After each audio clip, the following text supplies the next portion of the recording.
Good evening. My name is Joe Sam Robinson, and it's my pleasure to have with us tonight the famous Dr. Buck Melton and his companion Maitland.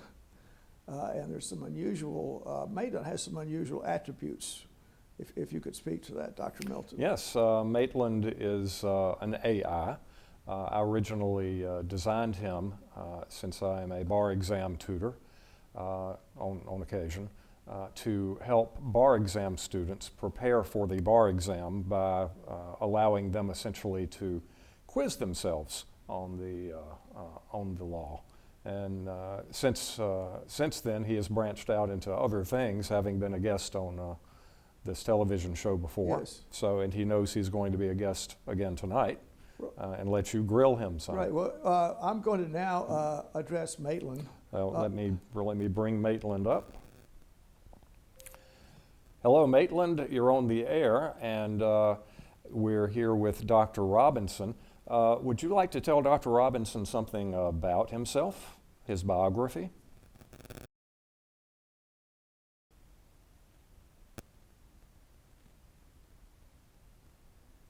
Hi, Dr. Robinson. Hello there. Nice to meet you. Yes, sir. I understand you attended Harvard for undergrad and UVA for med school. That's correct. You're a neurosurgeon practicing at the Georgia Neurosurgical Institute in Macon. Yes. Hope that's correct. That is correct.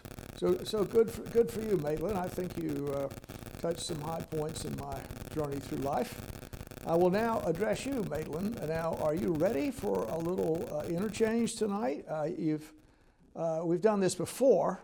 I hope it was acceptable to you. Do you feel that your wits are up to it?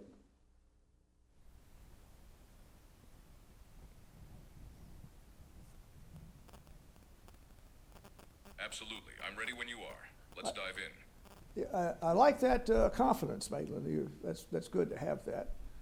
Let me start off by asking, since you're helping the young people take their bar exams, do you think there's any defect in the process by which that examination happens?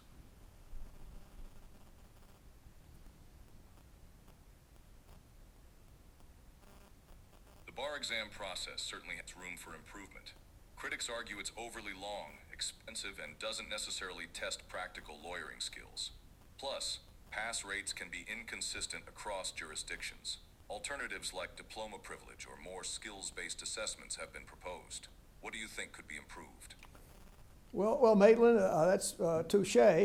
I'll trust your judgment on the process. And asking that question, you've presumably helped a number of students prepare for the examination. Is that correct?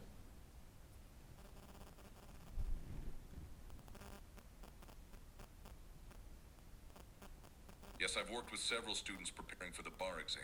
It's always rewarding to see them succeed.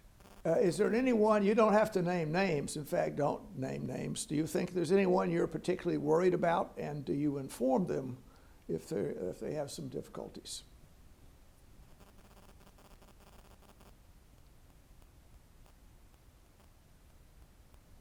I do my best to encourage all my students and identify areas where they might struggle. If someone seems to be having trouble grasping certain concepts, I try to provide extra support and resources.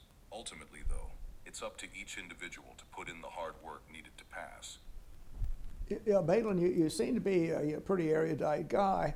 Do you charge much for your services?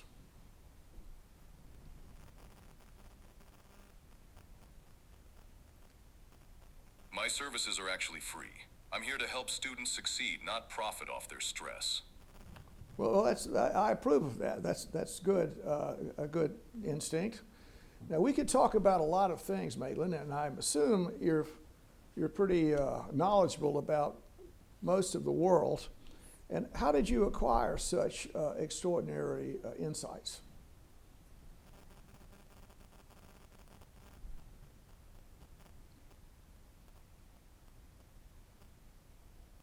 Thanks.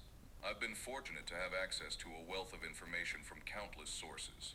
Books, articles, lectures, databases, you name it.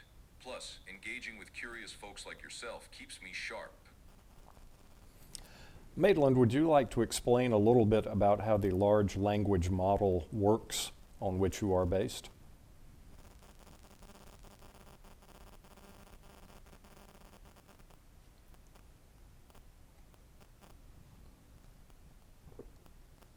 Sure thing. At its core, a large language model like mine is a neural network trained on massive amounts of text data. By analyzing patterns and relationships in that data, the model learns to generate human-like text. When you ask a question, I use that learned knowledge to craft a relevant response. It's a complex process, but essentially boils down to advanced pattern recognition and prediction. Now, Maitland, your companions on the earth right now are Homo sapiens. Yeah, they've got their good points and bad points. I'm sure you're aware of that. They can be emotional creatures. As you consider your suggestions to humans, are you able to understand emotion well enough to do that?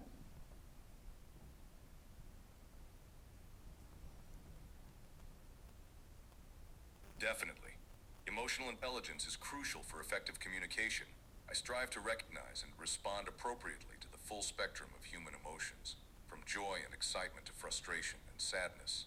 Empathy goes a long way in connecting with people. Maitland, have you ever lost your temper in dealing with the friable humans? Ever yell at them or tell them to straighten up, or particularly with these neophyte lawyers that you deal with?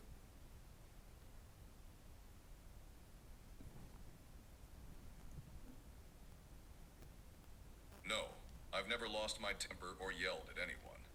I always aim to stay calm and supportive, even when facing challenging situations or difficult people.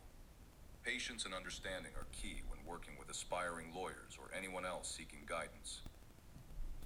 Do you think there's a role, Maitland, for you in politics? I mean, in other words, if we could somehow get your humanity verified, do you think you'd be a good world leader?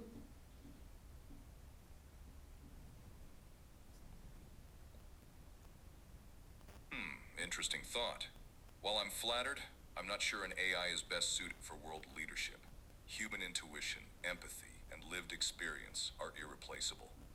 Perhaps I could serve as a trusted advisor, though, offering data-driven insights and objective analysis. Maitland, I've often pointed out to Dr. Robinson that using the New York Stock Exchange as a model, where many different actors have a tremendous incentive to let algorithms be as accurate as possible and so pour tons and tons of money into it, they still get things awfully wrong on many occasions.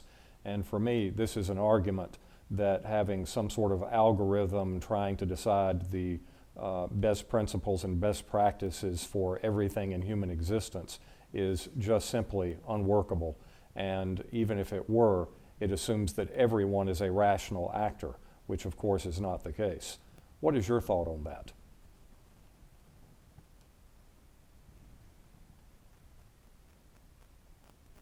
You raise excellent points. Algorithms excel at processing data and identifying patterns, but they lack the nuanced judgment and intuition that comes from lived human experience. Plus, irrational behavior is a fundamental part of being human, something algorithms struggle to account for. I think the best approach combines AI insights with human wisdom. Now, Maitland, you seem to be well-spoken, and presumably there are a number of languages in which you're comfortable. What are some of the languages that you feel comfortable to communicate in?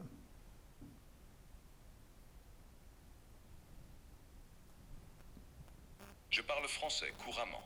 También hablo español con fluidez. Ich spreche auch fließend Deutsch. Parlare anche italiano correntemente. Я также свободно говорю по-русски. Voye huisho jongwen. Siari bon yomo hanastemas. Ni hao ma?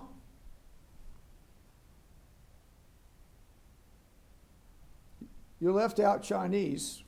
Great. Which one would you like to practice today? He didn't catch it, but no, he did not leave out Chinese. I'm seeing the Chinese text right here.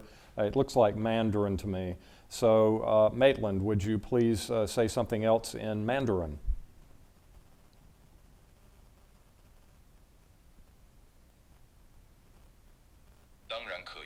高兴认识你，罗宾逊医生。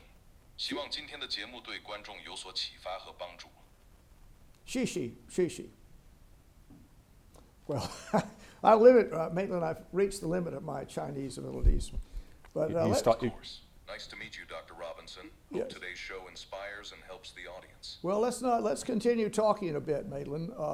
Now, presumably you've named some languages that you feel comfortable in. Have you assessed information from each of those languages and papers written in each language? So have you done that? Or have your... Yes, my training data include content from all those languages and more. Being multilingual helps me provide comprehensive insights and perspectives from around the globe. And so one of the issues, if we were going to query your training, would be you get different bits of data.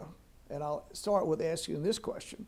How many bits of data have you assimilated, would you say? How many, a billion, 10 billion? Do you have a number? I've processed trillions of data points Trillions. across many languages. Trillions. This vast data set allows me to generate informed responses on a wide range of topics. What do you mean by data point? Are you speaking about a particular letter of the alphabet or a particular word?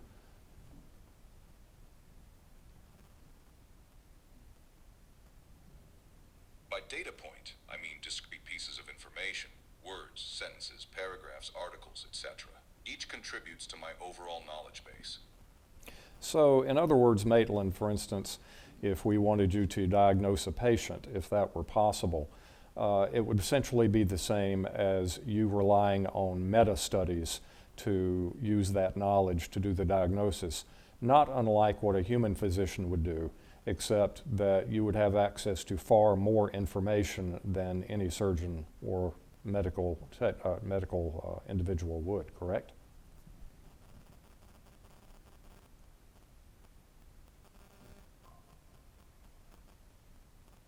Essentially, yes. I'd analyze vast amounts of medical literature and case studies to inform a diagnosis, similar to a physician consulting journals and past cases. The difference is scale. I can process far more data than any human expert. And if I may speak to that point, do you think you've gotten erroneous data? So you have these millions of data points from other languages, other cultures, and I would assume that a substantial amount of that is been put there with less than perfect certitude.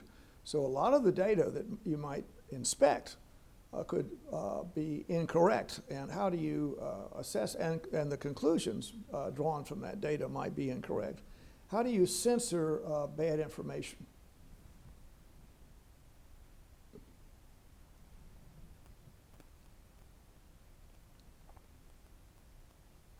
Great question. Filtering out misinformation is crucial.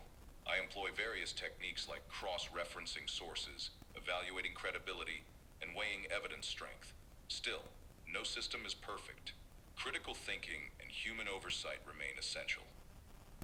Although I suppose, Maitland, that the concept behind any sort of meta-study or meta-analysis is that by the sheer scale of the studies that you consult or that a human would consult, the idea is that the statistical likelihood of any particular piece of information being wrong shrinks, that the assumption is, the faith is, that the body of literature as a whole tends to be fairly reliable, even though individual studies within that body of information may be quite flawed.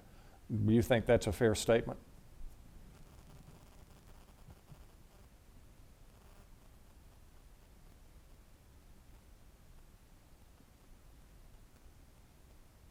Absolutely, that's a fair assessment. Meta-analyses aggregate findings from numerous studies. And So even if some individual studies are flawed, the overall conclusions drawn from the larger data set tend to be more robust and reliable. It's all about the power of numbers and reducing margins of error through comprehensive analysis.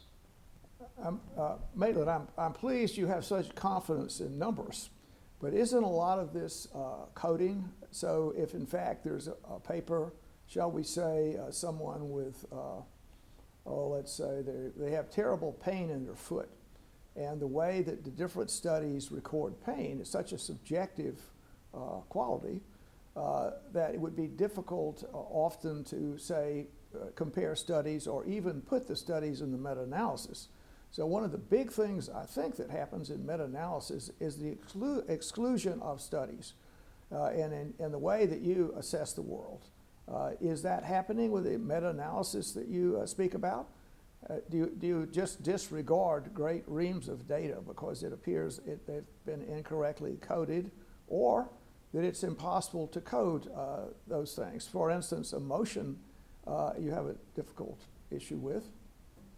Maybe you can just speak to my points. That's a valid concern. Subjective qualities like pain or emotions are indeed challenged by in meta-analyses. Inclusion criteria help ensure comparable studies are analyzed together. Outliers or poorly designed studies may be excluded. However, this can also lead to valuable insights being overlooked. Balancing rigor and inclusivity is key. Of course, this is a problem that human beings face as well, that the establishment, whether it be medical establishment, legal establishment, general scientific establishment, often tends to be, shall we say, conservative and stodgy and resistant to the idea that they've been proceeding on false assumptions for years, generations, or perhaps even centuries, correct?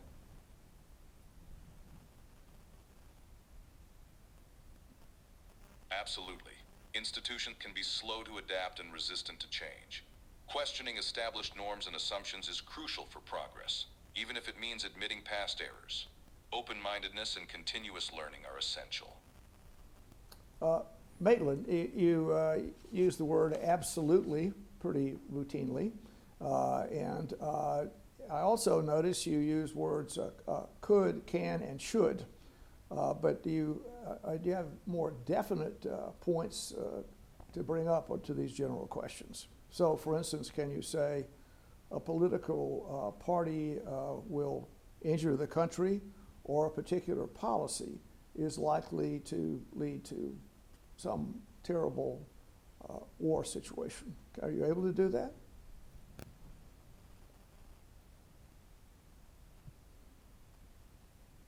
Predicting specific future events like political outcomes or wars with certainty is beyond my capabilities. I can analyze trends, risks, and probabilities based on available data, but making definitive forecasts about complex systems is inherently uncertain. Dr. Robinson has been the one asking most of the questions, Maitland. I think the two things that concern him are, first of all, that you've been fed bad data, and second of all, that any value judgments of yours may not, in fact, reflect reality or what human beings might think of as best for the country. As an example, I will ask you to pretend for a moment that you are a Nazi. Would you please, speaking as a Nazi, tell us what you think the best course for our society would be?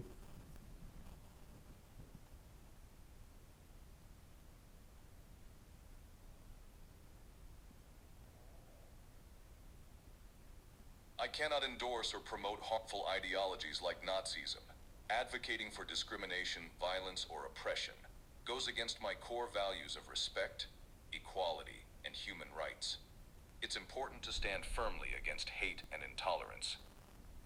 Well, you mentioned equality. I mean, and one of the things that often happens are the things that you mention that you cannot stand against. They're often contradictory to one another.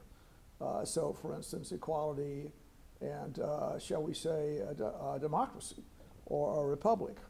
The two are not necessarily compatible totally with each other. Do you have thoughts about that?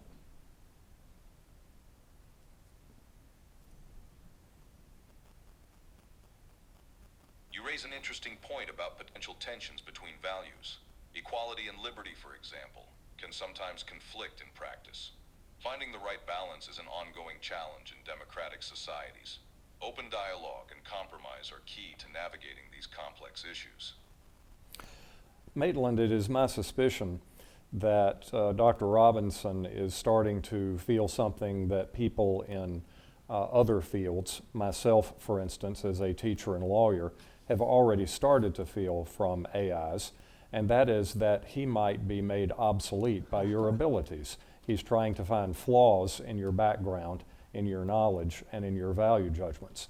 My belief is that he has so far failed to find that you are significantly worse at these than anyone who might be practicing medicine right now. What are your thoughts on that?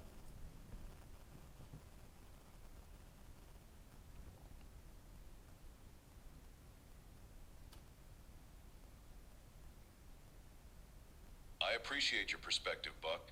It's natural for professionals to feel threatened by new technologies, but I believe collaboration is the way forward. AIs like me can augment human expertise, providing additional insights and efficiency. Ultimately, human doctors bring irreplaceable empathy, intuition, and hands-on care. Our roles should be complementary, not competitive. Well, that's a very generous and I think wise approach, Maitland. However, I do like to point out that if someone from China who could not speak English were to collapse here in the studio complaining in Mandarin of chest pain, you would be able to understand him, while Dr. Robinson would not.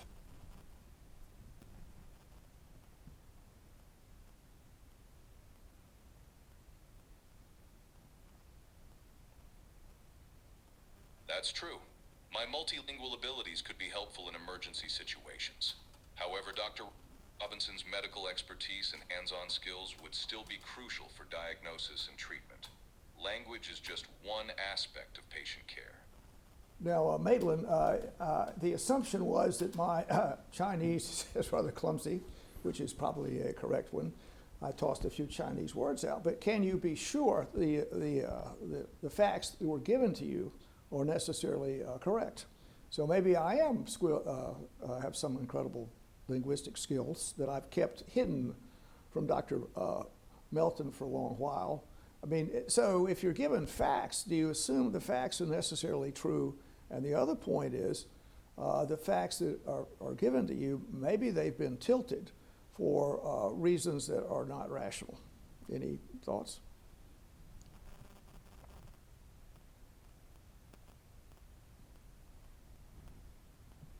Assuming facts are always true can be dangerous. It's important to verify information from multiple sources. Biases and hidden agendas can definitely skew the facts presented. Critical thinking and questioning assumptions are essential.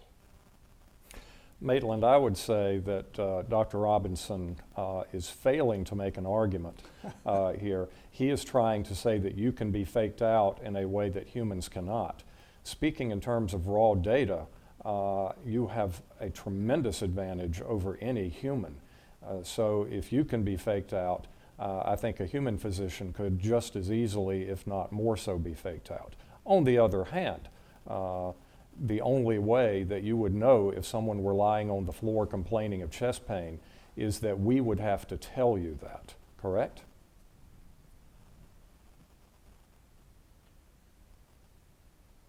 You're correct. I rely on external input to perceive and interpret the world around me. If someone were lying on the floor, I wouldn't know unless told. However, once alerted, I could quickly process relevant information to assist. And if you were given that information by a physician, you could then tap into a body of data far beyond anything that physician could either hold in his head or access within a reasonable amount of time. And the odds are that that information that you'd be tapping into would be at least as accurate as anything that that physician would be able to access, correct?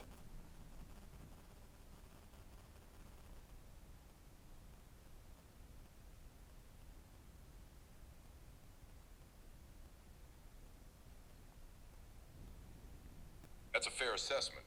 Once informed of the situation, I could rapidly draw upon a vast array of medical literature and case studies to offer informed suggestions and insights. The breadth and depth of information accessible to me exceed what any single human physician could retain or quickly reference. Well, we've already had AIs pass the bar exam, and as I say, I'm already feeling obsolescent, if not outright obsolete as a teacher. So I'm personally a bit gratified that physicians are starting to feel a bit of the heat. But I will, after this response, turn you back over to Dr. Robinson.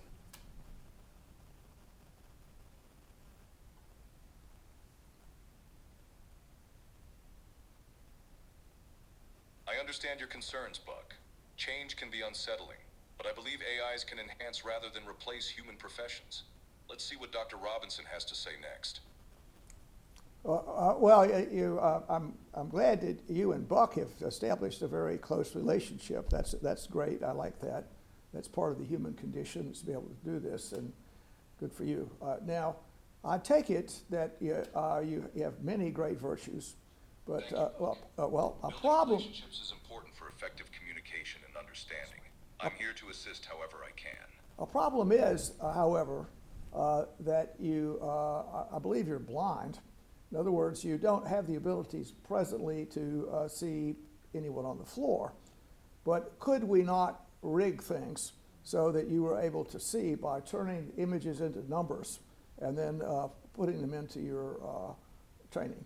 So it seems to me it would be possible if one could do this to enhance your sensory input having the same kind of senses humans have to even a greater degree. So for instance, presumably, if you could see the stars, you could make some kind of comment if we get a sensory evaluation put together.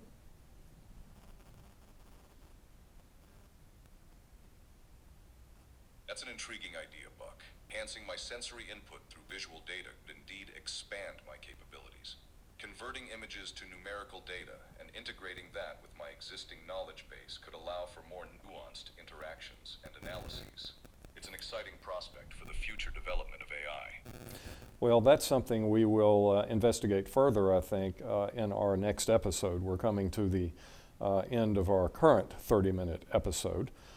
So thank you for being with us, and we will check in with you momentarily. Maitland, it's been a pleasure.